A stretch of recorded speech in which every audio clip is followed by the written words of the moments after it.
Assalamualaikum warahmatullahi wabarakatuh. Yang saya hormati Bapak Rendika Valeri selaku dosen mata kuliah Metodologi Penelitian. Saya Diana Lutfiani, NPM 2019 14500 996, ingin mempresentasikan seminar proposal saya yang berjudul Analisa Penerapan Metode Just in Time pada persediaan di toko spare part DKR motor. Berikut presentasi dari saya. Yang pertama ada latar belakang. Toko spare part DKR motor merupakan usaha dagang yang menjual spare part mobil, terutama mobil ukuran besar, jenis truk kontainer, dump truck, dan lain-lain. Persediaan barang biasanya dilakukan sesuai dengan pengiriman yang dilakukan oleh importir dalam jumlah partai besar. Permasalahan yang sering muncul dalam persediaan adalah terdapat pengiriman barang dalam jumlah besar yang tidak sesuai dengan kebutuhan, sehingga membutuhkan gudang dan biaya kirim yang besar. Perusahaan harus mampu menciptakan suatu sistem yang dapat mengurangi kerugian dalam persediaan barang yang ada di pasaran, sehingga dapat meningkatkan efisiensi perusahaan dengan mengeliminasi setiap pemborosan yang ada. Perusahaan harus dapat mengurangi atau bahkan menghilangkan kegiatan-kegiatan yang tidak bernilai tambah dan memaksimalkan kegiatan-kegiatan yang bernilai tambah.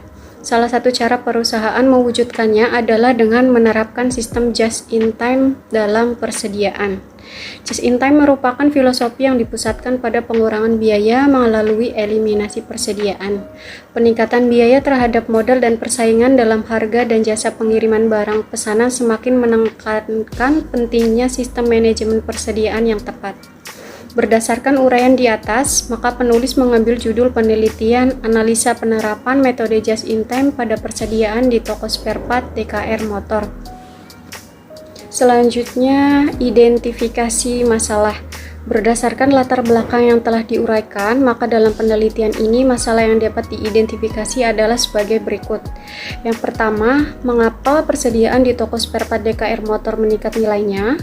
Kemudian yang kedua, apa penyebab adanya peningkatan biaya persediaan barang di toko spare part DKR motor?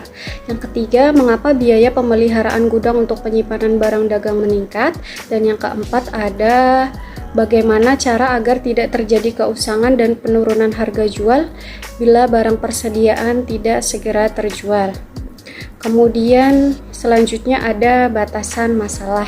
Berdasarkan identifikasi masalah di atas, karena keterbatasan waktu dan tempat, penulis hanya membatasi masalah pada penelitian ini, yaitu pada just in time di toko spare part DKR motor. Kemudian selanjutnya yaitu rumusan masalah. Berdasarkan pembatasan masalah tersebut, maka penulis merumuskan masalah yaitu sejauh mana penerapan metode just in time terhadap persediaan di toko spare part DKR motor. Kemudian yang selanjutnya ada tujuan penelitian. Tujuan dalam penelitian ini yaitu untuk mengetahui penerapan metode just in time pada persediaan di toko spare part DKR motor. Kemudian ada manfaat penelitian. Manfaat penelitian ada dua. Yang pertama dari segi teoritis. Secara teoritis, penelitian ini diharapkan mampu memberikan kontribusi pada perkembangan teori di Indonesia, khususnya tentang bagaimana cara penerapan metode just in time pada persediaan perusahaan, serta menambah pengetahuan dan pemahaman yang dapat dijadikan sebagai referensi pengetahuan, bahan diskusi, bahan kajian lanjut bagi pembaca tentang masalah yang berkaitan dengan persediaan. Kemudian yang kedua ada manfaat dari segi praktis. Manfaat dari segi praktis ini ada tiga. Yang pertama bagi toko spare part DKR motor itu sendiri, yaitu penelitian ini diharapkan dapat memberikan masukan informasi kepada toko spare part DKR motor dalam evaluasi penerapan metode just in time terhadap persediaan, sehingga dapat mencapai laba atau profit yang maksimal dan diharapkan dapat mengurangi biaya-biaya yang tidak perlu, sehingga efisiensi biaya dan laba menjadi bertambah. Yang kedua, bagi Universitas Indraprasta PGRI, penelitian ini dapat memberikan informasi dan bahan referensi bagi mahasiswa Universitas Indraprasta PGRI, sehingga dapat digunakan sebagai acuan dalam penelitian ilmiah atau dapat dipakai sebagai bahan acuan untuk mengadakan penelitian di masa yang akan datang. Kemudian selanjutnya ada landasan teori. Dalam penelitian ini, landasan teorinya ada tiga, yaitu yang pertama mengenai biaya, yang kedua persediaan, dan yang ketiga just in time. Yang pertama saya akan membahas tentang biaya. Pengertian biaya yaitu merupakan suatu nilai tukar prasyarat atau pengorbanan yang dilakukan guna memperoleh manfaat. Mulyadi mendefinisikan biaya menjadi dua, yaitu biaya dalam arti sempit dan biaya dalam arti luas. Biaya dalam arti sempit diartikan sebagai pengorbanan sumber ekonomi untuk memperoleh aktiva. Kemudian biaya dalam arti luas diartikan sebagai pengorbanan sumber ekonomis yang diukur dalam satuan uang yang telah terjadi atau kemungkinan akan terjadi untuk tujuan tertentu. Kemudian ada klasifikasi biaya. Klasifikasi biaya di sini yang pertama ada biaya yang berhubungan dengan produk, yaitu biaya manufaktur. Dalam biaya manufaktur ini dibagi menjadi 4 atau ada 4, yaitu yang pertama biaya bahan baku, yang kedua ada biaya tenaga kerja langsung, yang ketiga ada biaya overhead pabrik, dan yang keempat ada biaya komersial. Kemudian yang kedua yaitu biaya dalam hubungannya dengan periode waktu. Dapat diklasifikasikan sebagai pengeluaran modal atau sebagai pengeluaran pendapatan. Kemudian yang kedua saya akan membahas mengenai persediaan. Pengertian persediaan merupakan salah satu aset yang memiliki nilai yang cukup tinggi di dalam perusahaan dan memerlukan pendanaan yang besar untuk mendapatkannya. Persediaan mempunyai pengaruh lintas fungsi, mulai dari bagian operasi, bagian pemasaran, maupun bagian keuangan. Menurut Edi Herjanto, persediaan adalah bahan atau barang yang akan disimpan dan yang akan digunakan untuk memenuhi tujuan tertentu. Kemudian yang terakhir yaitu just-in-time system. Wicaksono mengungkapkan just-in-time system adalah suatu filosofi bisnis yang khusus membahas bagaimana mengurangi waktu produksi, baik dalam proses manufaktur maupun proses non-manufaktur. Render dan Hazel menyatakan bahwa just-in-time system adalah pendekatan berkelanjutan dan penyelesaian masalah secara paksa yang berfokus pada pengeluaran dan pengurangan persediaan. Kemudian Hansen dan Mowen menyatakan bahwa just-in-time system adalah suatu sistem berdasarkan tarikan permintaan yang membutuhkan barang untuk ditarik melalui sistem oleh permintaan yang ada, bukan didorong dalam sistem pada waktu tertentu berdasarkan permintaan yang diantisipasi. Dari beberapa pengertian mengenai just-in-time system di atas, peneliti dapat menyimpulkan bahwa pengertian just-in-time adalah suatu sistem di mana dalam proses produksi dilakukan ketika adanya permintaan dari konsumen dengan menghilangkan atau menekan adanya biaya pemborosan dan memenuhi kebutuhan konsumen dengan cara seefisien mungkin di dalam kegiatan produksi suatu produk. Tujuan just-in-time system. 3 tujuan utama dalam just-in-time system yaitu 1. Menghilangkan proses produksi atau operasi apa saja yang tidak menambah nilai produk atau jasa. Yang kedua, terus-menerus meningkatkan efisiensi produksi atau kinerja. Dan yang ketiga, mengurangi biaya total produksi atau kinerja sementara untuk meningkatkan kualitas. Selanjutnya yaitu kerangka berpikir. Berdasarkan kajian teori di atas mengenai metode just-in-time, peneliti dapat mengambil suatu kerangka berpikir sebagai berikut, yaitu just-in-time system sebagai variabel independen dan persediaan sebagai variabel dependen atau Y. Kemudian selanjutnya ada hipotesis. Sugiono 2019 halaman 99 menerangkan bahwa hipotesis merupakan jawaban sementara terhadap rumusan masalah penelitian. Berdasarkan data-data di atas, maka hipotesis yang dapat penulis simpulkan yaitu diduga penerapan metode just-in-time dapat meningkatkan efisiensi biaya persediaan pada toko spare part DKR motor. Yang selanjutnya yaitu metodologi penelitian. Yang pertama ada waktu dan tempat penelitian. 1. Waktu penelitian. Lamanya waktu penelitian dalam pengumpulan data. Peneliti membutuhkan waktu kurang lebih sekitar 5 bulan, yaitu dimulai dari bulan Maret 2022 hingga Juli 2022. Yang kedua ada tempat penelitian. Penelitian ini dilaksanakan di toko spare part DKR Motor di Jalan Sarangbango, Kelurahan Marunda, Kota Jakarta Utara, DKI Jakarta. Metode penelitian. Menurut Sugiono 2019 halaman 2, metode penelitian merupakan cara ilmiah untuk mendapatkan data dengan tujuan dan kegunaan tertentu.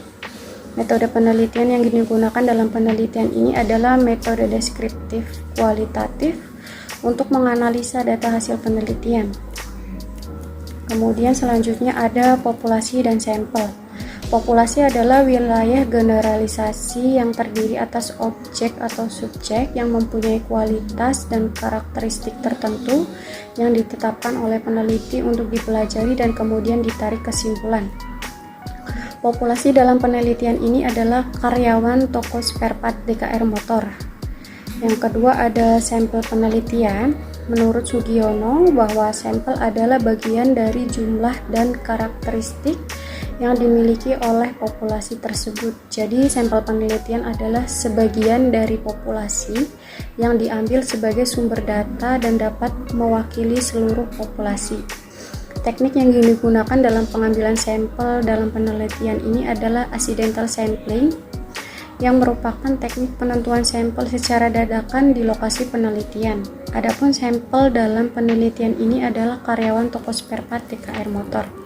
Kemudian selanjutnya yaitu metode pengumpulan data. Metode pengumpulan data merupakan cara yang dilakukan oleh peneliti untuk mendapatkan data dalam penelitian. Metode pengumpulan data yang digunakan dalam penelitian ini adalah pengumpulan data dengan wawancara atau interview, observasi, dan kuesioner. Kemudian selanjutnya yaitu ada instrumen penelitian. Instrumen penelitian merupakan alat bantu yang digunakan peneliti dalam mengumpulkan data-data penelitian agar data-data yang diperoleh mudah untuk dianalisis.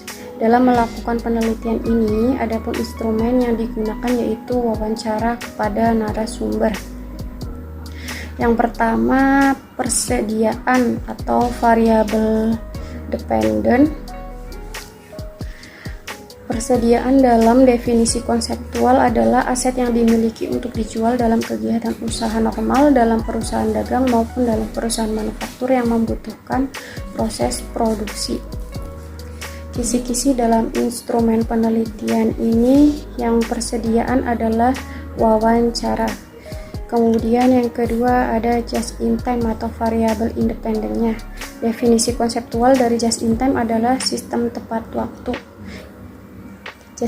Just in time adalah sistem manajemen pabrikasi dan persediaan kompresif di mana bahan baku dan berbagai suku cadang dibeli dan diproduksi pada saat diproduksi dan pada waktu akan digunakan dalam setiap tahap proses produksi atau pabrikasi. Kisi-kisi dalam instrumen penelitian just in time sama dengan persediaan yaitu wawancara. Kemudian uji coba instrumen. Uji coba instrumen di sini karena penelitiannya menggunakan penelitian kualitatif, jadi peneliti menggunakan keabsahan data. Keabsahan data dilakukan untuk membuktikan apakah penelitian yang dilakukan benar-benar merupakan penelitian ilmiah sekaligus untuk menguji data yang diperoleh. Pada penelitian ini, penulis menggunakan uji credibility dengan teknik triangulasi, yaitu teknik pengumpulan data yang berbeda-beda untuk mendapatkan data dari sumber yang sama. Kemudian yang terakhir ada teknik analisis data. Aktivitas dalam analisis data yaitu pengumpulan data, reduksi data, penyajian data, dan penarikan kesimpulan. Pengumpulan data dimulai dengan melakukan wawancara mendalam dengan informasi kunci, yaitu seorang yang benar-benar memahami dan mengetahui situasi objek penelitian. Setelah melakukan wawancara, penulis membuat transkrip hasil wawancara dengan cara memutar kembali rekaman hasil wawancara, mendengarkan dengan seksama, kemudian menulis kata-kata yang didengar sesuai dengan apa yang ada di rekaman tersebut. Kemudian peneliti harus membaca secara cermat untuk kemudian dilakukan reduksi data.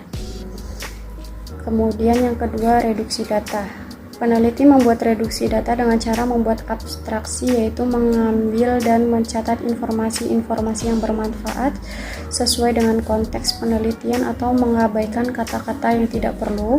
sehingga dapat inti kalimatnya saja tetapi bahasanya sesuai dengan bahasa informan. Yang ketiga yaitu display data. Display data berisikan sekumpulan informasi yang memungkinkan adanya penarikan kesimpulan dan pengambilan suatu tindakan. Data kualitatif disajikan dalam bentuk teks naratif, dan yang terakhir yaitu verifikasi dan penegasan kesimpulan. Tahapan akhir dari proses analisis data adalah dengan menarik kesimpulan dari data yang ada.